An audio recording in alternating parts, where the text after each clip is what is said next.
Et c'est l'heure de parler du morning trading avec Aziz Ejli. Rebonjour Aziz. Oui, rebonjour Lucie. Alors le CAC futur, on va commencer par le CAC futur. Le CAC futur qui est à 4257 points, plus 1,81%. Donc on rebondit ce matin. Quelle est votre stratégie sur le CAC futur alors?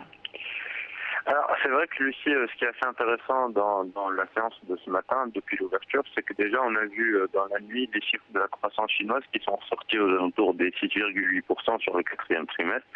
C'est un plus bas depuis les années 1990 et puis combiné au ralentissement des ventes de détail en décembre avec la production industrielle qui a reculé en décembre également, les investisseurs anticipent une action de soutien des autorités. C'est un peu ce qui explique le rebond de ce matin sur la majorité des indices. Alors le CAC futur, pour avoir une stratégie ce matin, moi je pense que effectivement tant qu'on n'a pas cassé les niveaux de résistance, c'est-à-dire on n'en est pas très loin, cette zone sur le CAC aux alentours des 4260, on peut toujours conserver des stratégies vendeuses et plutôt chercher à profiter de ce rebond pour avoir un meilleur point d'entrée à la vente et viser un retour sur les plus bas alors qu'on a touché en début de semaine, voire la semaine dernière, 4203 voire 4140.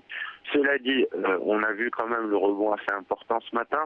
On n'est pas très loin de résistance, donc il faut quand même conserver un peu de prudence parce que si on venait à passer au-delà de cette zone des 4260 points et à conserver ce dépassement en clôture aujourd'hui, on pourrait rentrer dans une nouvelle consolidation qui pourrait avoir lieu entre les 4260 et 4380. Globalement, donc on pourrait plutôt profiter du rebond pour jouer un scénario baissier et profiter donc du potentiel de baisse qu'on pourrait conserver et qui se matérialise depuis le début de l'année. Si on dépasse les 4260, il faut avoir un stop assez serré puisqu'on pourrait consolider de nouveau en attendant la BCE jeudi. Ouais. Alors même stratégie également sur le DAX? Oui, alors le DAX, bon, c'est légèrement différent dans le sens où la résistance du DAX a été déjà dépassée ce matin. On avait une résistance en intraday sur le futur de mars, donc aux alentours des 9688 points. On l'a dépassé puisqu'on cote légèrement au-dessus, on cote vers les 9722. Donc le DAX a déjà donné un signal qui pourrait être positif et donc on pourrait rentrer plutôt dans cette zone de neutralité tout de suite sur le DAX. Donc j'éviterai d'aller sur des positions vendeuses sur le DAX, peut-être profiter d'un retour potentiel aux alentours de cette zone dont je vous parlais, aux alentours des 9670 points, pour essayer au contraire d'ouvrir des positions acheteuses. Cela dit, le DAX, je vous en parle surtout ce matin pour vous dire qu'il donne un signal plutôt de fin de baisse. C'est la première fois qu'on clôture au-dessus d'un sommet.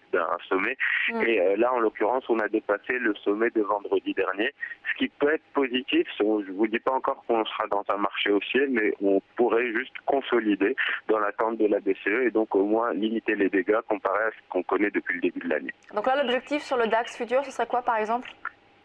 Alors si on veut quand même, c'est un scénario un peu risqué, mais si on veut avoir un objectif en intraday sur le DAX, bon, il peut être aux alentours des 9870. On a la moyenne mobile à 100 périodes et un gap qui est ouvert aux alentours de ce niveau-là. On pourrait aller les chercher dans un premier temps. Si on arrive à franchir ces niveaux, le véritable objectif qu'on peut avoir sur quelques jours, c'est les 9940 points. Mais là encore, il faudrait d'abord confirmer la clôture d'aujourd'hui au-dessus des 9690 et donc passer dans ce marché de neutralité plutôt. Ouais. On passe à l'analyse maintenant de l'Eurostoxx 50 qui est lui en revanche, qui a terminé lui en revanche en baisse, hein, comme le CAC. Même stratégie également sur l'Eurostoxx, hein, on devrait avoir cet effet aussi positif. C'est exactement la même configuration quasiment que le CAC. On avait un niveau de résistance sur l'Eurostoxx, donc le futur intraday, aux alentours des 2988 et 2990 points. On cote actuellement 2990 points, donc tout se joue maintenant. Soit on échoue, on commence à montrer des premiers signes de faiblesse, et à ce moment-là, effectivement, on peut profiter puisque le timing est idéal pour ouvrir des positions vendeuses et viser plus plutôt un retour sur les bornes basses qu'on a connues en début de semaine, voire hier 2950 et 2900 dans un second temps. Soit on arrive à passer au-delà de cette zone des 2988 et là on peut effectivement avoir une respiration. On connaît tous l'importance du seuil psychologique des 3000 points sur l'Eurostoxx et on pourrait peut-être retrouver un peu de hauteur aux alentours des 3040, 3050 points si on arrive à passer au-dessus de ce seuil des 3000 points.